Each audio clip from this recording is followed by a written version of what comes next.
হেফাজতে ইসলাম বাংলাদেশের আমির আল্লামা মুহিবুল্লাহ বাবুনগরী সহ সিনিয়র নেতাদের সঙ্গে বিএনপির স্থায়ী কমিটির দুই সদস্য নজরুল ইসলাম খান এবং সালাউদ্দিন আহমেদ সাক্ষাৎ করেছেন। বিএনপির সূত্র থেকে জানা গেছে, দেশের বিভিন্ন এলাকায় ধর্মীয় নেতা, বড় ধর্মীয় শিক্ষা প্রতিষ্ঠানের প্রধান বা খানকা শরীফের পীর মাশায়েখদের সঙ্গেও বিএনপির নেতাদের সৌজন্য সাক্ষাৎ করার পরিকল্পনা রয়েছে। RICL TMX, যুগের পর যুগ স্থাপনা থাকে মজবুত।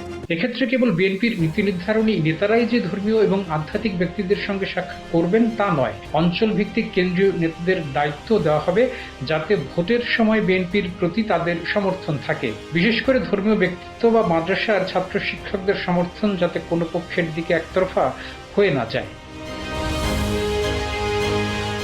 ইতোমধ্যে আগামী নির্বাচনে ইসলামপন্থীদের ভোট এক বাক্সে আনার একটি প্রচেষ্টা প্রকাশ্যে এসেছে। বিএনপি সহ ধর্মভিত্তিক দল বা